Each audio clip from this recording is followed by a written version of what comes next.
I'm Dr. Rachel Griffiths. I'm with my father and partner in aquatics. Dr. Tom Griffiths. Welcome to the Drowning Files, where each week we share a lawsuit we've been involved in or another true story with suggestions to learn from these tragedies to save lives. What case do you have today? Today I have a case that similar to those that we've done before. A hotel drowning, swim at your own risk, no lifeguards on duty, and cloudy water. Just the perfect storm, a recipe for disaster. And the problem with these hotel pools are many and varied. Number one, I'll start by, I'm getting ahead of myself. There were a group of families that were going to have a birthday party. So they went to this pool, which supposedly didn't allow birthday parties. And they used the pool. Everyone got into the pool. And this young boy, just as soon as he got there, and his mother was moving around the lobby, which was adjacent to the pool and separated with glass windows. And the pool was very pretty, a oval shape or kidney shaped pool rather, that went from 3 feet to 9 feet, very dangerous, no lifeline in place. No one saw this kid enter the water at all. We don't know exactly what happened. What we do know, he ended up on the bottom of the deep water pool. And we don't know how long he was down there. And the scenario that I'm about to tell you sounds similar because they all are similar. The mother Did you who say was how old the child was? the child was 5 years old, and he could not swim. And the mother knew that he could not swim. And so they went to the pool, and the mother was doing various things. They weren't hosting the party. They were guests of the birthday person. And she lost track of her son and started looking for her son and couldn't find him. And as she's looking around the pool, she goes into the lobby, looks around the lobby, keeps looking around, comes back to the pool. Then all of a sudden there's women who are not associated with the party looking underwater, pointing to the bottom as if they see something. And sure enough, the women jump in there, and they happen to be nurses, jump in there, pull him up to the surface. And of course, we don't know how long he was down there, but they called 911. Resuscitation efforts were fruitless, and he succumbed to hypoxic drowning.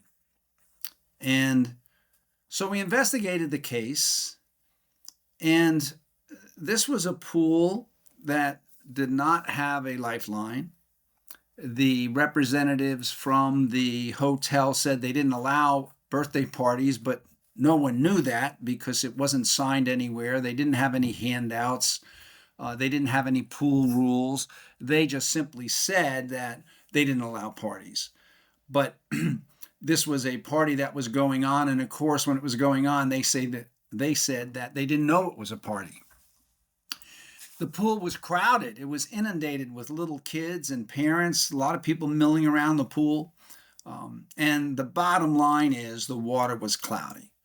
So cloudy that you couldn't see the bottom.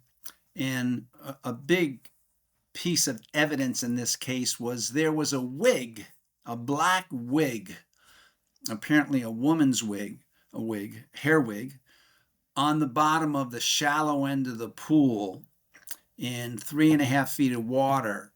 And from that pool deck, based upon reviewing the police photographs that were taken moments after the incident, you could not tell that black hairpiece was a wig. It just was a smudge. So the water significantly was cloudy. It looked cloudy. So when we did the inspection, when we went there, again, it was a lovely pool. They had plants indoors. They had windows opening to the lobby, windows opening to the street. But when I went into the pump room, It was one of the worst I've ever seen. There were frayed wires across the floor. Not only were they a trip hazard, but they were electrical hazard. There was paint and there were buckets, and it was just a hazard to go in there. But then when I looked at the chemical logbook, and I looked at the chemicals that they were using, and this was a key to the case, they were using a chlorine that had sunscreen in it. So a chlorine that had cyanuric acid that protects the chlorine from the ultraviolet rays of the sun. We usually refer that as stabilized chlorine. Some people call it conditioner, but it has a stabilizer in there, which is cyanuric acid. And this chemical is only supposed to be used at outdoor pools where there's sunlight. But this pool used it indoors.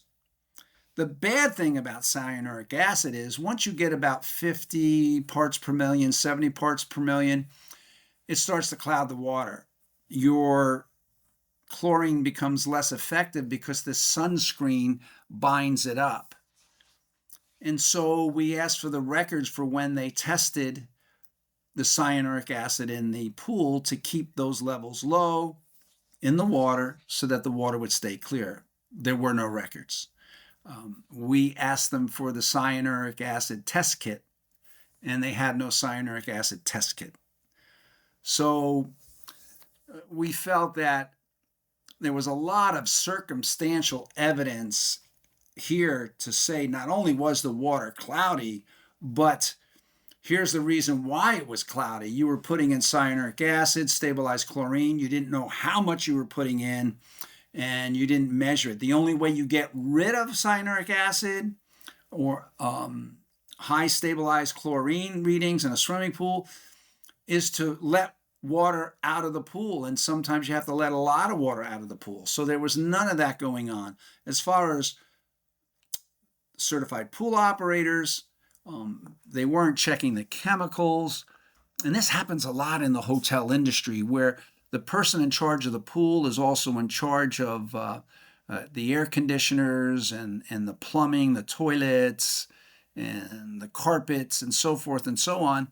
And the pool isn't an easy job, and sometimes it's a sloppy job. You get wet when you have to check hair and lint strainers and so forth. So I'm going on and on and on, but this is a classic hotel, no lifeguard on duty, swim at your own risk case that we see too many of, and it settled for millions. And Rachel, you may want to, even though the parent, I might say, lost track of her son, still there are enough violations to the standard of care that there was a huge settlement going to the family who lost the child.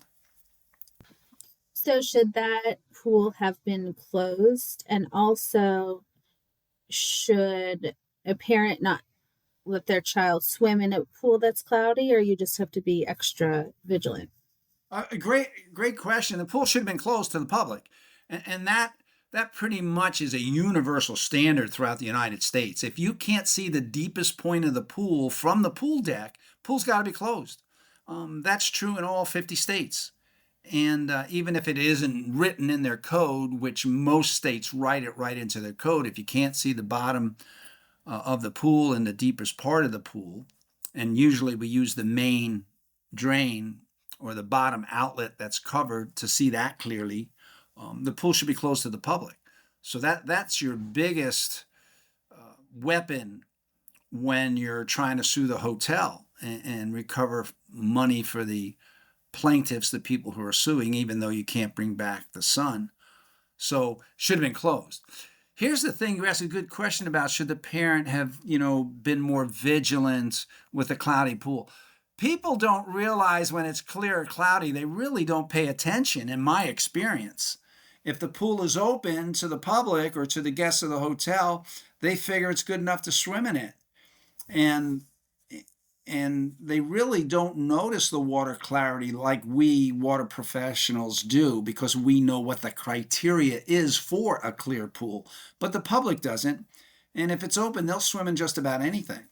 So one of the things that I keep pushing hotels, and we do, you and I do, hotels to do, is have life jackets there, and market the life jackets in your hotel at the same time. Weekend non-swimmers enjoy our pool, enjoy it safely by wearing this life jacket and hang it up on a coat rack like we did at Penn State University, hang them all there in colors, and even put up a sign showing how to fit that life jacket properly. It would be a great customer service if hotels had children's sized life jackets, many different sizes, for weekend non-swimmers.